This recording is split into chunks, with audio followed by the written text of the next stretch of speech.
क्या इस वॉर ख़त्म होने के बाद एफपीआईज इंडिया में लौटेंगी? देखिए, पिछले अगर 3 सालों में अगर आप देखते हैं तो एफआईआईज ने इंडिया से क्लोज टू 3.5 लाख करोड़ का रिडेम्पशन किया है।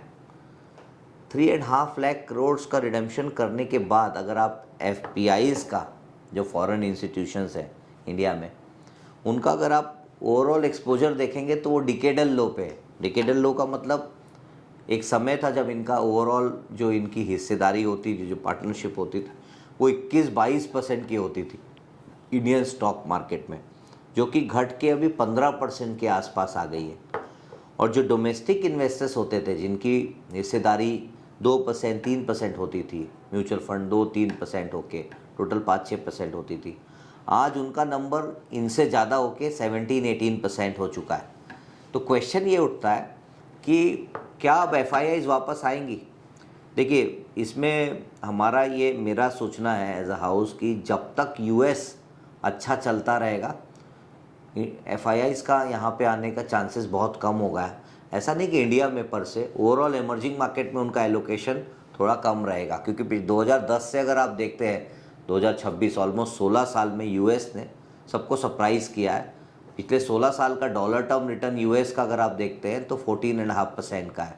इसका मतलब यूएस में अगर उन्हें काफ़ी अच्छी अपॉर्चुनिटी अवेलेबल होंगी तो उनका चांसेस है कि इमर्जिंग इकोनॉमीज़ में वो ना आए या कम इन्वेस्टमेंट लेके आए, पहली चीज़।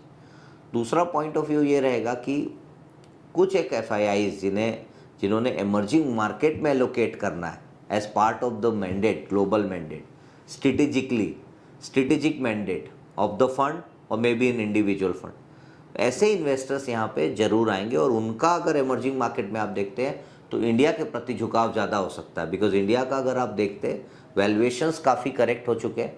इंडिया ने पिछले 10 साल का अगर आप एवरेज पी देखते हैं तो 20 का पी होता है, और अभी मार्केट जो है वो 19 के पी पे है इस रिसेंट इम्प्रूवमेंट होने के बाद भी। तो पॉसिबिलिटी है कि वो वापस आएँ, तो उस वैल्यूएशन पॉइंट ऑफ व्यू से उन्हें मार्केट ठीक लगे। दूसरी पॉसिबिलिटी है इंडिया में आने का, because India is the growth country for the globe.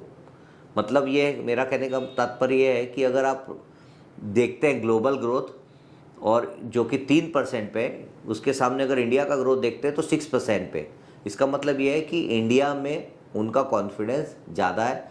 और ऐसी जो कंट्री जो ग्रोथ ओरिएंटेड कंट्रीज़ होती है, ऑब्वियसली ये अपना प्रीमियम डिमांड करती है, और कुछ एफआईआईज कंफर्टेबल होंगे कि 19 के पी पे, 19.5 के पी पे भी इन्वेस्टमेंट के लिए कंफर्टेबल रहे। तीसरा रीज़न ये है कि ओवरऑल चूँकि उनका एलोकेशन काफ़ी कम हो चुका है, क्योंकि वो लगातार पिछले 2 साल से वो रिडीम कर रहे हैं। लास्ट ईयर उन्होंने 2024 में 1 लाख करोड़ का माल बेचा था, फिर उसके बाद में 1 लाख करोड़ उन्होंने उसके अगले साल किया था, और अभी रिसेंटली कोविड अपना ईरान और यूएस कॉन्फ्लिक्ट के टाइम पे उन्होंने वापस से 1 लाख करोड़ का माल बेचा। तो 3.5 लाख करोड़ का देने के बाद में उनका जो ओवरऑल ओनरशिप है इक्विटी मार्केट में, वो इंडिया में काफ़ी कम हो गया। तो वो भी एक शायद रीज़न होगा कि बिकॉज उनके पास में स्कोप है, फंड्स अवेलेबल हैं, तो ऐसी कंट्री में इन्वेस्ट करना चाहेंगे जिनका ग्रोथ ज़्यादा है। तो अगले 1 या 2 साल में आई एम होपफुल कि एक बार ये कॉन्फ्लिक्ट अगर सेटल हो जाता है तो आप देखेंगे कि वापस से FIIs will start investing in Indian equity markets. And plus domestic तो इन्वेस्ट कर ही रहे हैं। डोमेस्टिक का अगर आप एसआईपी का ही कलेक्शन देखते हैं तो 25 से 30 हज़ार करोड़ मंथली उसमें इन्वेस्ट हो रहा है। तो दोनों को ध्यान में रखते हुए मुझे ऐसा लगता है कि एफआईआईज रिटर्न हो सकती है अगले कुछ महीनों में, and very shortly you will see equity market start doing well. इसके साथ मैं आपकी इजाज़त लेता हूँ। धन्यवाद। मेरा नाम विकास अग्रवाल है और I am the founder of Allport.